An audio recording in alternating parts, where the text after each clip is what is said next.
Mi nombre es Patrick McCabe, y hay noches que todavía no puedo dormir con la ventana abierta. Si estás escuchando esto, quiero pedirte una cosa desde ahora. No intentes buscar una explicación lógica. Yo también lo intenté.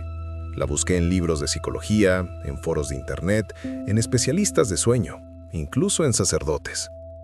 Nadie me dio respuestas, solo miradas incómodas o silencio. Todo comenzó con algo aparentemente normal: dolor de muelas. Yo siempre tuve los dientes malformados, torcidos, encimados, como si mi propia boca quisiera expulsarlos. Por vergüenza evitaba sonreír, por miedo al dentista evitaba atenderme, así que me extrajeron las muelas del juicio demasiado tarde, cuando ya era adulto. La cirugía fue dolorosa, sí, pero lo que vino después fue peor. El dolor nocturno era tan intenso que sentía que mi mandíbula latía. No podía dormir más de 3 horas seguidas sin medicación. Mi cuerpo empezó a programarse. Dormir 3 horas, despertar, pastilla, volver a dormir. Una y otra vez. Y así, poco a poco, dejé de sentirme humano. Empecé a notar cosas extrañas. Veía sombras moverse con el rabillo del ojo, escuchaba pasos que no estaban allí, y mi reflejo en el espejo se sentía ajeno. Pero yo lo atribuía a la falta de sueño. Hasta esa noche. Me desperté a las 4:03 a.m. exactamente, como siempre, para tomar el medicamento. La habitación estaba caliente, sofocante, como si alguien respirara adentro además de mí. Intenté volver a dormir, pero no pude. El aire era espeso. Abrí la ventana. El silencio nocturno siempre me había tranquilizado. Esa vez, no. Fue entonces cuando escuché el primer sonido. Un rasguño, leve, irregular, como garras arrastrándose sobre una superficie rugosa. Al principio pensé que era un árbol, luego un mapache, luego intenté convencerme de que era cualquier cosa menos lo que mi mente empezaba a imaginar. El sonido no era aleatorio, era intencional. Se movía, primero sobre mi ventana, después sobre mí, directamente encima de mi habitación. Mi corazón comenzó a latir con ese ritmo extraño que uno reconoce en situaciones de peligro real. Me quedé quieto, mirando el techo como si pudiera ver a través de él. Los rasguños avanzaron y se detuvieron justo cuando contuve la respiración, como si aquello también estuviera escuchándome. No era el ruido lo que me asustaba, sino la sensación de que no estaba solo. Me obligué a pensar racionalmente. Animal, techo, linterna, problema resuelto. Me levanté, fui al garaje y tomé la linterna de mi padre. Salí al jardín. El aire era frío y húmedo. Todo se sentía más oscuro de lo normal. En el cielo no había luna. Y entonces la vi. No la figura, el movimiento. Algo se desplazó en el límite del haz de luz. Moví la linterna rápido, y la luz atrapó aquello durante un segundo que me rompió la mente. Había una persona desnuda de pie sobre mi techo, un cuerpo humano, completamente inmóvil. La piel pálida, casi grisácea, tensada sobre costillas demasiado marcadas, la cabeza ladeada, los ojos perdidos en el vacío, como si no parpadeara desde hacía horas. Y entonces sonrió. No fue una sonrisa amplia, fue una contracción pequeña, brusca, como el tirón de un hilo. Yo grité. No planeé. El grito salió de mi cuerpo como si fuera algo independiente a mí. Aquella cosa reaccionó como si la luz fuera fuego. Se movió, pero no como una persona. No corrió, se deslizaba. Los pies no sonaban contra las tejas, y era imposible que alguien pudiera moverse así descalzo sin cortarse. Y lo peor, iba hacia mi habitación. Corrí alrededor de la casa. No sé qué pensaba hacer. No pensé, simplemente no quería que eso entrara donde yo dormía. Grité el nombre de mi padre. Llegué justo a tiempo para ver cómo saltaba. Ni siquiera se preparó, solo dejó caer el cuerpo. El impacto fue seco, brutal, como un saco de carne golpeando concreto. Se dobló y luego se levantó, normalmente, sin dolor, como si no tuviera huesos. Se abalanzó sobre mí. Sentí su peso. Su piel estaba helada. Tenía un olor metálico, como sangre seca y tierra mojada. Sus manos se cerraron sobre mi cara y comenzó a arañarme los ojos, no como un ataque furioso, sino como quien busca abrir algo. No gritaba, solo respiraba, fuerte, irregular, cerca de mí. Yo sí grité. Sentí la sangre bajar por las mejillas y pensé que ahí terminaba todo. Pensé que esa cosa iba a arrancarme la cara y que yo me convertiría en uno de esos casos inexplicables en las noticias, una nota roja más. Entonces la puerta se abrió de golpe. Mi padre lo arrancó de encima de mí. El hombre, o lo que fuese, se volvió hacia él por primera vez, y juro que en su rostro no había emoción, no había rabia, no había miedo, solo vacío. Se soltó, corrió hacia el bosque, trepó la cerca como un animal y desapareció entre los árboles. Nadie lo encontró. Fui al hospital esa noche. Muchos puntos en la cara, vacunas, sangre, explicaciones, miradas. La policía revisó el techo. Eso fue lo peor. Encontraron marcas. No huellas humanas, no huellas de animal. Marcas de uñas, surcos en la madera, como si hubiera intentado abrir el techo y meterse dentro del ático. Rasguños profundos y repetitivos, exactamente encima de mi habitación. Mi madre fue quien nunca volvió a dormir tranquila. Ella decía que cuando estaba sola en casa, escuchaba pasos arriba, pero no quiso decírmelo hasta mucho después. Yo intenté seguir con mi vida. Intenté olvidar la sensación de su piel contra la mía, el sonido de su respiración, la forma en que se movía sin hacer ruido, la sonrisa mínima, el vacío de sus ojos. Pero hay algo que no te dije, algo que no le dije a nadie. Cuando estaba en el suelo, antes de que mi padre abriera la puerta, esa cosa se acercó tanto a mí que sentí su aliento en la mejilla y susurró. No era una palabra, era un sonido, un intento de imitar algo humano, como si llevara tiempo observándome, como si me conociera. Desde entonces, duermo con la ventana cerrada, no por el frío, no por los insectos, sino porque ahora sé algo que antes no sabía. No todo lo que se arrastra por el techo quiere entrar a tu casa. Algunas cosas solo están esperando que abras la ventana.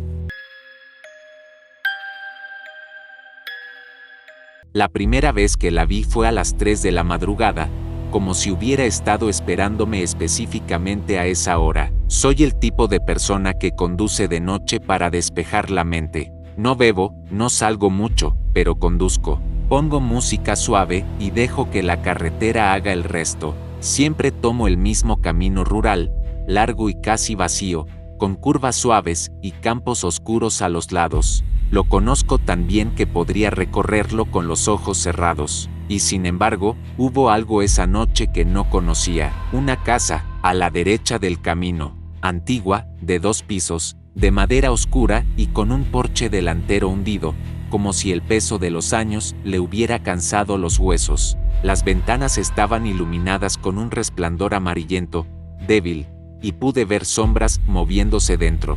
No sombras definidas, sino siluetas que pasaban frente a la luz como si alguien caminara de un cuarto a otro. Nunca había estado allí, y créeme, yo conocía ese tramo como la palma de mi mano. Frené un poco, lo suficiente para observarla mejor, pero no me detuve. No había entrada marcada, no había buzón, ni camino de tierra, ni postes. Solo la casa, plantada entre los árboles como si hubiera brotado de la tierra. Me dije que seguramente siempre había estado ahí, que simplemente nunca me había fijado. Eso fue lo que me repetí toda la noche, pero al día siguiente volví, de día, claro, y la casa no estaba, ni rastro, ni cimientos, ni madera podrida, ni basura vieja, solo un claro cubierto de hierba, alta que parecía no haber sido pisado en años. Fue entonces cuando la inquietud se convirtió en algo distinto. Obsesión. Volví la noche siguiente, y allí estaba otra vez, pero esta vez, las luces estaban apagadas. La casa seguía presente, oscura, completa, sólida. Podía ver la forma del tejado recortada contra el cielo. No sabía explicar cómo podía estar sólida y no estar durante el día, pero lo estaba. Reducí la velocidad hasta casi detenerme. En el porche había alguien. una figura quieta, sentada en una mecedora que crujía lentamente de un lado a otro. No podía ver su rostro, solo el contorno del cuerpo, delgada, alargada, doblada hacia adelante, como si escuchara atentamente algo que yo no alcanzaba a oír. Cuando pasé frente a la casa, la mecedora se detuvo, la figura dejó de moverse, no levantó la mano, no se puso de pie, solo inclinó la cabeza hacia mí, como un animal que olfatea algo nuevo, y yo seguí conduciendo. A partir de esa noche, la rutina cambió, ya no salía a conducir para despejar la mente, salía para ver si la casa estaba, y siempre estaba, pero siempre solo de noche. Algunos días tenía luces, otros no, a veces veía movimiento dentro, a veces parecía abandonada. En una ocasión vi humo saliendo de una chimenea que durante el día simplemente no existía. Intenté grabarla con el teléfono. Las grabaciones mostraban congelaba o me mostraba un tramo recto sin estructuras. Intenté llevar a alguien conmigo. Nadie quiso ir a las 3 de la mañana a una carretera rural solo para ver si una casa fantasma aparece.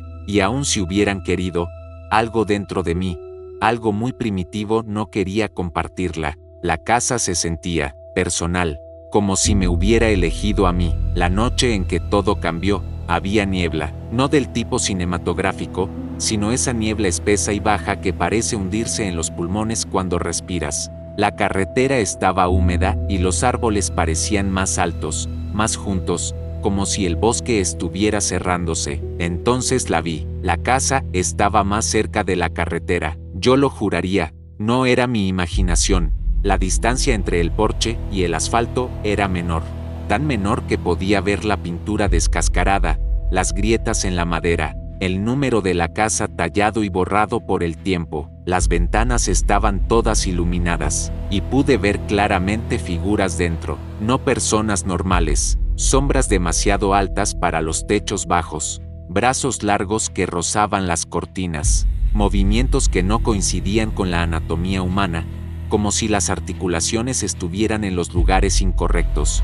No caminaban, se deslizaban. La figura del porche seguía allí, pero ahora estaba de pie, y estaba más cerca de la carretera también. No sé en qué momento lo decidí. No hubo un razonamiento claro, no hubo valentía, tal vez fue puro magnetismo, el tipo de atracción que tienen los acantilados cuando uno se asoma, el impulso de saltar sin querer hacerlo. Detuve el auto, apagué el motor. La noche quedó completamente viva, grillos, hojas moviéndose, agua lejana, quizás un animal, y, debajo de todo eso, un sonido grave y constante que no parecía venir del exterior, sino de la casa misma, como un zumbido muy profundo. Abrí la puerta, el aire estaba más frío de lo que debería. Cada paso que daba hacia la casa hacía que algo dentro de mí gritara que regresara, que cerrara la puerta y me fuera, que no volteara atrás, que olvidara que la casa existía. Pero otro lado, uno aún más fuerte, quería saber, quería ver, quería entrar. El porche crujió bajo mi peso. La figura estaba a pocos metros de mí. No tenía rostro, no porque estuviera cubierto o oscuro. No, simplemente no tenía nada donde el rostro debería estar. Solo una superficie lisa, pálida, como cera vieja, y aún así, yo sabía que me estaba mirando. No se movió cuando me acerqué, no habló, no respiraba. Detrás de él, la puerta estaba entreabierta, y adentro vi el resplandor amarillo. La figura giró levemente la cabeza hacia la puerta. No señalaba, no hacía gesto alguno, pero entendí, quería que entrara, y lo hice. El interior era imposible, las dimensiones no coincidían con el exterior.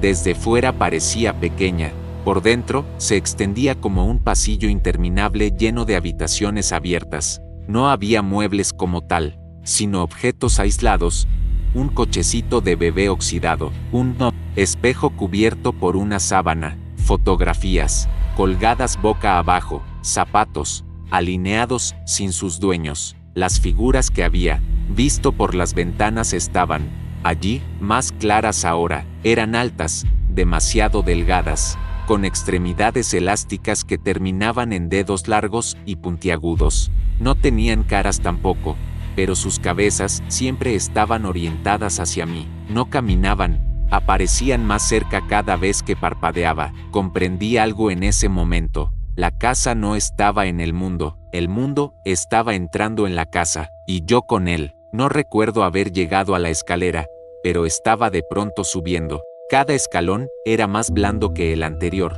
como si la madera estuviera húmeda o viva. El zumbido grave se intensificaba. Sentía que vibraba dentro de mis dientes. Arriba había una sola puerta cerrada. Justo cuando iba a tocarla, la casa habló, no con palabras, no con voz humana, habló con recuerdos. Vi fragmentos de momentos que no eran míos, manos pequeñas soltándose en el bosque, una ventana cerrándose desde dentro, una barca hundiéndose en un lago oscuro, un grupo de personas observando algo en el sótano, esperando que se moviera. La casa no era una construcción, la casa era un depósito, un lugar donde iban a parar cosas que no debían existir, donde se almacenaban vidas, errores, desapariciones. Todo aquello que el mundo decide no mirar directamente, y ahora quería almacenarme a mí. La puerta se abrió sola, dentro no había nada, solo una oscuridad tan densa que no reflejaba la luz, una oscuridad que parecía tener peso. Cuando di un paso atrás, las figuras se acercaron.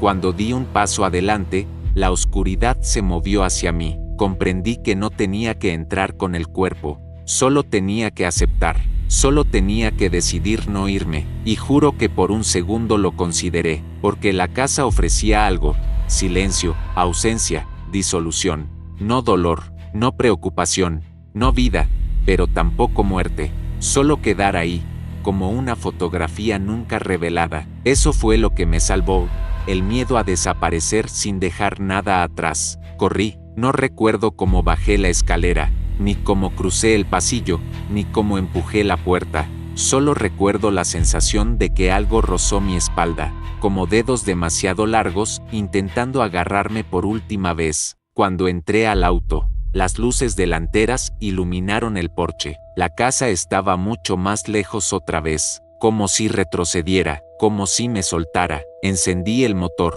conduje sin mirar por el espejo retrovisor. No paré hasta llegar a la ciudad, hasta escuchar autos y gente y ruido y vida. Volví al lugar al amanecer. Solo había campo, solo hierba, solo el vacío normal del mundo. La casa no estaba, pero dejó algo en mí, la certeza de que no hay lugares vacíos. Hay lugares que esperan la noche para existir, lugares que necesitan la oscuridad para tomar forma. Lugares que no están en los mapas porque no pertenecen a un tiempo continuo. A veces conduzco de noche otra vez, y paso por ese mismo tramo. No siempre aparece, pero cuando lo hace, ya no disminuyo la velocidad. No porque no tenga miedo, sino porque sé que la casa me recuerda. Hay recuerdos que no vuelven como imágenes claras, sino como sensaciones persistentes: frío en la piel, un silencio incómodo en el pecho, la certeza de haber sido observada desde un lugar donde no debería haber nada.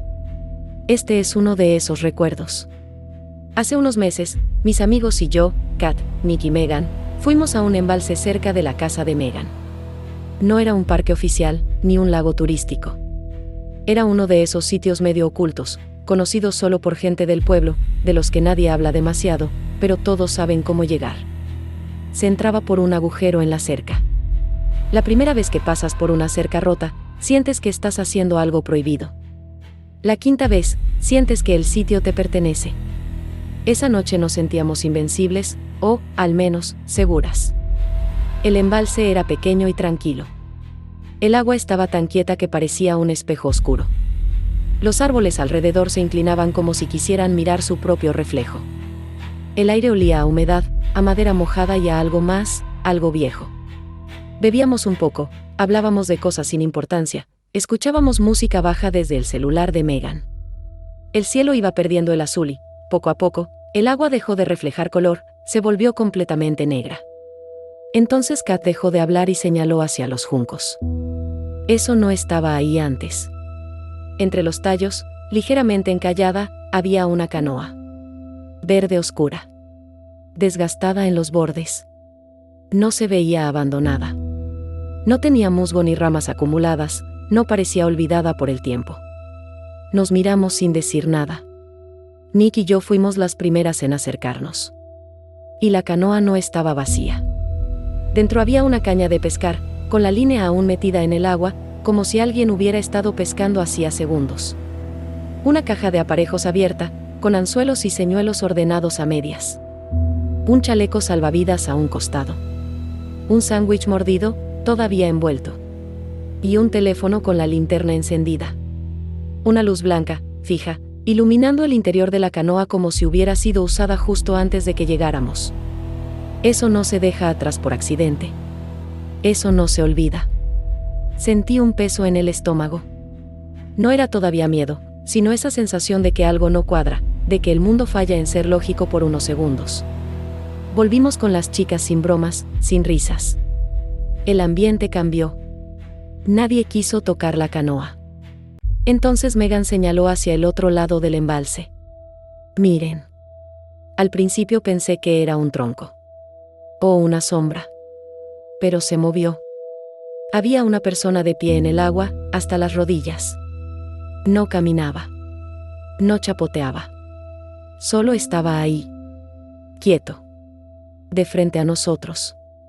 Aunque la distancia no permitía ver claramente sus facciones, sí podía sentir su mirada fija. Los hombros en tensión, la cabeza ligeramente ladeada. Sostenía algo largo entre las manos, como un remo, o como algo que hubiera traído desde el fondo.